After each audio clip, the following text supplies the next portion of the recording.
The fanatics who killed some 3,000 of our fellow Americans may have thought they could attack us with impunity because terrorists had done so previously. But if the killers of September 11th thought we had lost the will to defend our freedom, they did not know America and they did not know George W. Bush.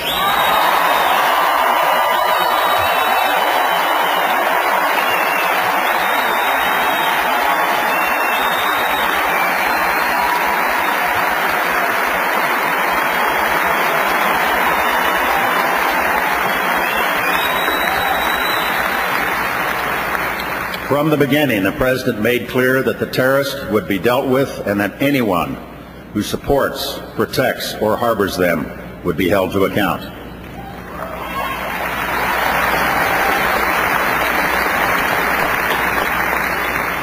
In a campaign that has reached around the world, we have captured or killed hundreds of al-Qaeda. In Afghanistan, the camps where terrorists trained to kill Americans have been shut down and the Taliban driven from power.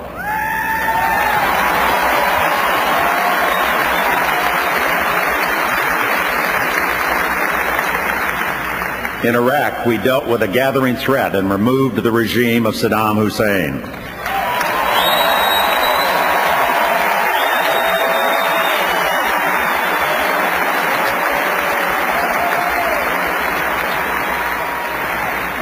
"17 months ago, he controlled the lives and the fortunes of 25 million people.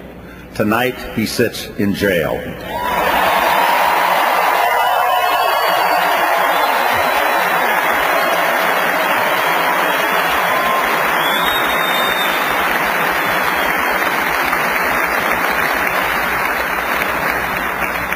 President Bush does not deal in empty threats and halfway measures, and his determination has sent a clear message. Just 5 days after Saddam was captured, the government of Libya agreed to abandon its nuclear weapons program and turn the materials over to the United States.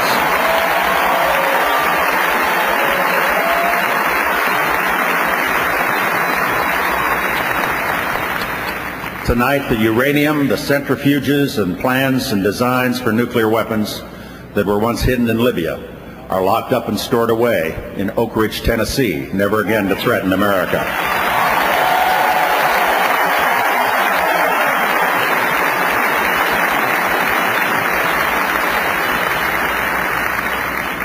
The biggest threat we face today is having nuclear weapons fall into the hands of terrorists. The President is working with many countries in a global effort to end the trade and the transfer of these deadly technologies. The most important result this far, and it is a very important one, is that the black market network that supplied nuclear weapons technology to Libya as well as to Iran and North Korea has been shut down.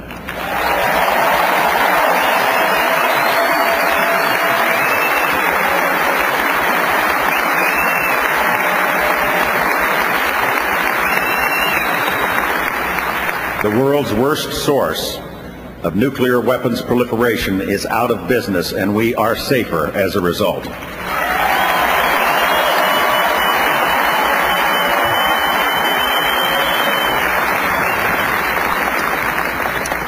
In the global war we are fighting, we owe a mighty debt to the men and women of the United States Armed Forces.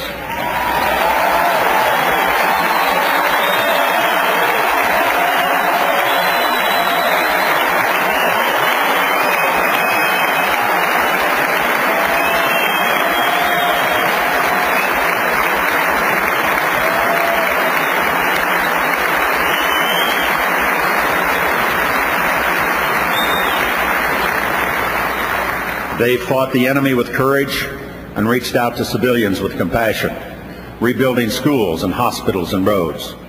They've won stunning victories. They've faced hard duty and long deployments, and they've lost comrades.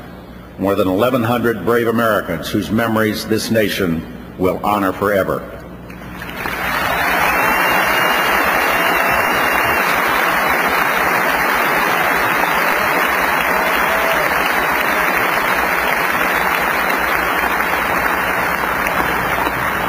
The men and women who wear the uniform of the United States represent the very best of America. They have the thanks of our nation, and they have the confidence, the loyalty, and the respect of their Commander-in-Chief.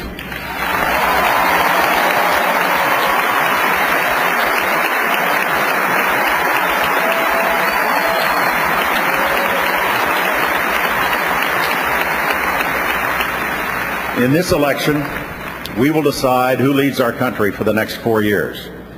Yet there is more in the balance than that.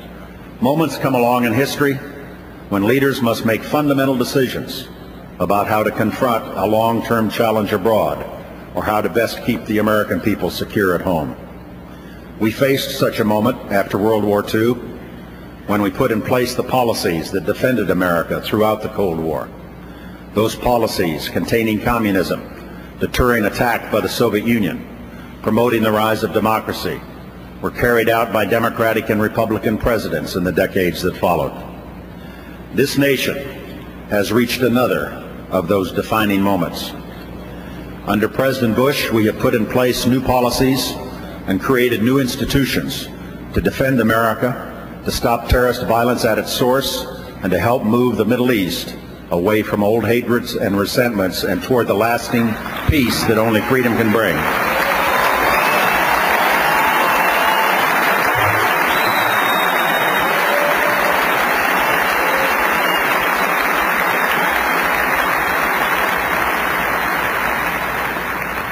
This is the work not of months but of years, and keeping these commitments is essential to our future security. For that reason, ladies and gentlemen, the election of 2004 is one of the most important, not just in our lives, but in our history.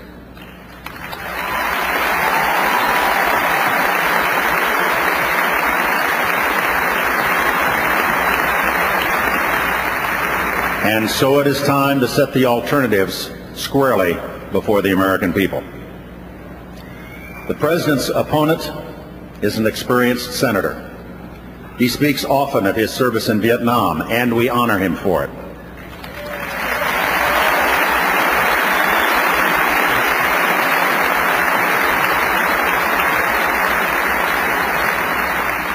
But there is also a record of more than 3 decades since. And on the question of America's role in the world, the differences between Senator Kerry and President Bush are the sharpest, and the stakes for the country are the highest.